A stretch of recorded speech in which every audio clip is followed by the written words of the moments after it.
can't believe that the holiday season is already here. I took the new SIRUI 40mm t1.8 Super 35 133 squeeze autofocus anamorphic lens for a spin, and I'm happy to share my findings with you guys.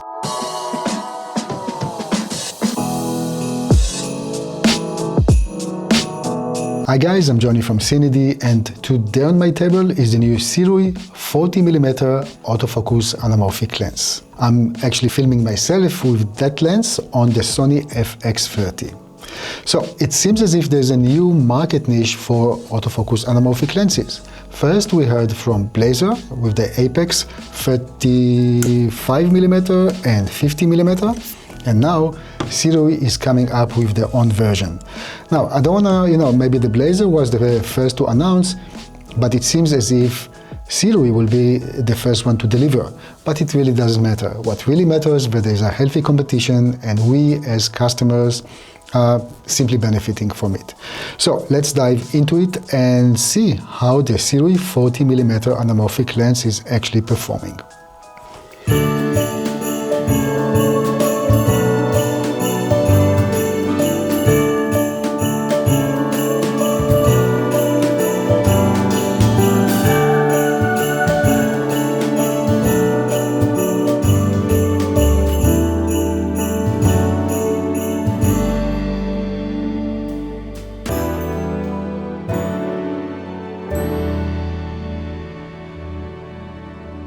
Upon announcement, this lens will come with 4 mounts. Sony E, that's what I'm filming with right now, Nikon Z, and Fujifilm X.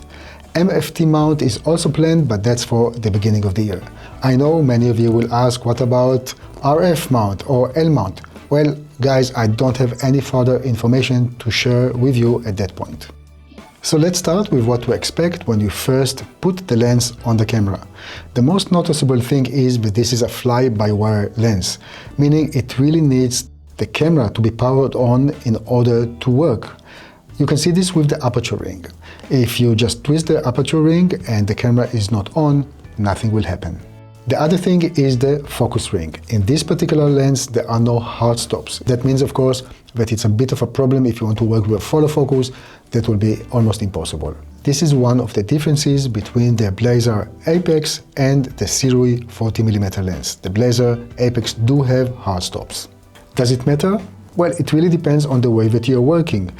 I personally, when I move from autofocus to manual focus, I like that the lens have a minimum distance and an infinity, so I can really know where I am with focusing. When it comes to lens body design, on the left-hand side, you will find the autofocus manual focus switch, and just above it, the autofocus lock, AFL. On the right-hand side, you can click or declick the aperture ring, and like with any other SIRUI lens, there is a USB connector for future firmware updates. I also want to mention that the lens is very compact. It weighs around 600 grams and the minimum focus distance is 60 centimeters.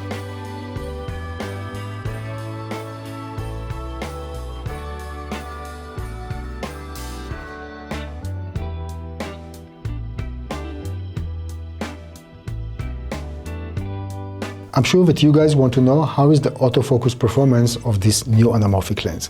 Well, I have a pre-production lens here with me, and I would say that I had about 90+ success rate when autofocusing, but SIRUI assured me that they're working really hard to iron all the issues, and by the time that lens will be in the market, the autofocus performance will be much more enhanced.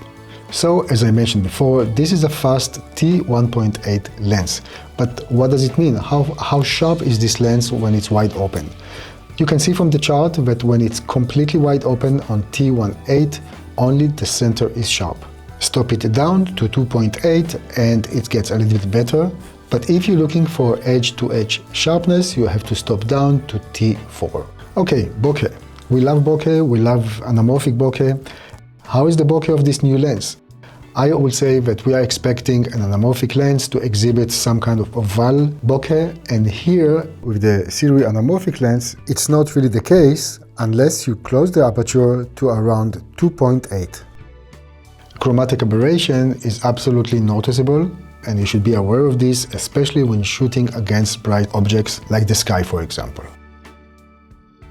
Let's talk about lens flares. The lens will be offered with two lens flare options. One is blue and the other one is natural. I had the natural one, and that means whatever source of light that I'm pointing at the lens, that's the one that the lens will flare. This specific pre-production lens was very difficult to flare, but again, in the final product, the flare will be much more noticeable. Focus breathing is well controlled. Let's talk about lens distortion, and this is another point when the Blazer Apex and the SIRUI 40mm are completely different. The Blazer Apex are based on barrel distortion, while the SIRUI 40mm uses pincushion. Yeah, SIRUI has been using pincushion, I think, in all their anamorphic lenses, and in this particular one, there's only 4% of distortion. This is very noticeable when you point the lens to a chart. You can see that there's hardly any distortion, and I think that together with the 1:3:3 squeeze ratio make the anamorphic effect that we are after not so strong.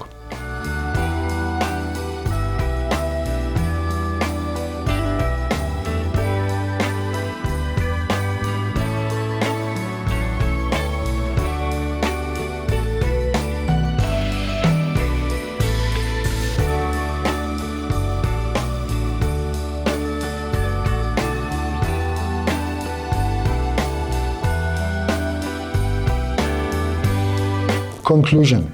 I think that very much depends on your expectations and the type of work you do. If you are doing photography and filmmaking, this lens will be very easy for you to use. If you're doing a bit more filmmaking, I think from the operational side, you will appreciate working with the Blazer Apex a bit more. Take the focus ring, for example, with the hard stops. I think it's simply easier. And in terms of look expectations, again, that's where the Blazer Apex and the SIRUI 40mm are completely different. The build itself of the anamorphic element is different. SIRUI is using the back part of the lens for it, and Blazer is using the front part of it. That might be another reason why the SIRUI 40mm, the anamorphic effect is not as strong as we would like it to be. In terms of pricing and availability, you can find the lens right now in Indiegogo for $639 for the first 1,000 lenses. Then the price will jump to $699, and when it will be widely available, it will be $799 US. And literally, production is already starting, so if you are backing up the Indiegogo campaign, I can expect that you will get your lens rather soon. That's it. Thank you guys for watching this review, and please don't forget to subscribe to our YouTube channel. Thank you.